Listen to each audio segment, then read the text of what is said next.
আগামী সংসদ নির্বাচনে গোপালগঞ্জের নারী ভোটাররা চাইছেন নতুন নির্বাচিত সরকার আসুক, যার মাধ্যমে সারা দেশে বন্ধ হবে ধর্ষণ, নারী নির্যাতন, খুন। সেই সাথে নারীদের অধিকার নিশ্চিত হবে। এছাড়া প্রতিটি রাজনৈতিক দলের মনোনয়নের ক্ষেত্রে যোগ্য এবং মাঠ পর্যায়ের মানুষের সাথে সম্পৃক্ত নেতাদের দিয়ে নির্বাচন করানোর কথাও বলছেন তারা। আজিজুর রহমান রনির প্রতিবেদনে বিস্তারিত।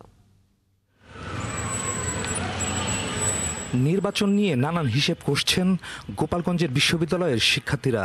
তারা এমন এক নেতৃত্ব চান যারা দেশের মানুষের কথা চিন্তা করে দেশকে এগিয়ে নিয়ে যেতে পারবে, দেশের প্রান্তিক মানুষের সাথে থাকবে যার সংযোগ। স্বপ্ন পূরণের পথে পিরিয়ড যেন কোনো বাধা না হয়। ফ্রিডম স্যানিটারি ন্যাপকিন, ফ্রিডম মানে স্বাধীনতা। সেই সাথে আগামী নির্বাচনে যথাযথ জবাবদিহিতা থাকারও প্রয়োজন মনে করেন তারা। তারা ভাবছেন আগামী নির্বাচনে সমানভাবে নারীদের অংশগ্রহণেরও সুযোগ দেওয়া উচিত। এছাড়া নারীদের কর্মসংস্থানের সুযোগ তৈরি করারও দাবি তাদের।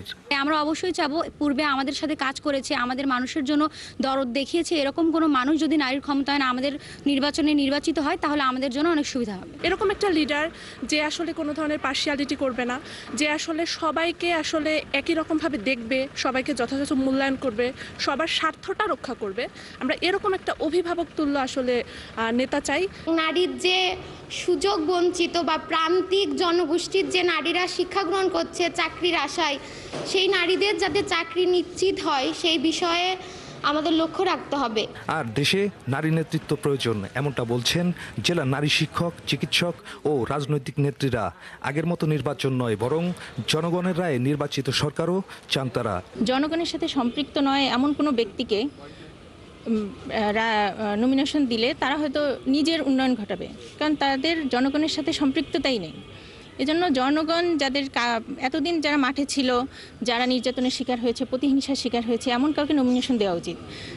তারা জনগণের পাশে থেকে জনগণের উন্নয়ন ঘটাবে, সমাজের উন্নয়ন ঘটাবে। 30% কোঠায় হিসাবে যেন আমরা পাই এবং সঠিকভাবে নারীদের মূল্যায়ন করা হোক এবং নারীরা যাতে কোনো ধর্ষিত বা কোনো সমস্যা না পড়ে তার জন্য আমাদের নারী নেত্রী অবশ্যই প্রয়োজন। যারা আসবেন তারা এই নারীর অধিকার হতে শুরু করে শিক্ষাক্ষেত্রে এই উন্নয়ন, অবকাঠামো, গবেষণা খাতের যে পরিকল্পনাগুলো আছে সেগুলো তারা বাস্তবায়ন করবে, এরকমটাই আশা করছি। জেলা নারী সমাজকর্মীরা মনে করেন আগামী নির্বাচন গণতন্ত্রের জন্য অত্যন্ত জরুরি। এই নির্বাচনের মাধ্যমে জনগণ যেন তাদের সত্যিকারের যোগ্য প্রার্থী নির্বাচনের সুযোগ পান, কোনো ভয়ভীতি ছাড়াই ভোটাধিকার প্রয়োগ করতে পারেন, সেটা নিশ্চিত করতে হবে সরকারকেই। আমি প্রত্যাশা করি আগামী নির্বাচনে প্রতিটি রাজনৈতিক দল এমন প্রার্থী মনোনয়ন দেবে যারা সৎ, শিক্ষিত, মানবিক এবং জনগণের প্রতি জবাবদিহিমূলক, যাদের লক্ষ্য হবে ক্ষমতা নয়, জনগণের কল্যাণ ও সেবা। তবে নারী ভোটাররা মনে করেন এখন সময়ের সবচেয়ে গুরুত্বপূর্ণ বিষয় হলো নারীদের নিরাপত্তা ও অধিকার নিশ্চিত করা। সেটা নিশ্চিত হলেই নারীরা তাদের যোগ্য সম্মান ও মর্যাদা পাবে। আজিজুর রহমান রনি, ৭১, গোপালগঞ্জ।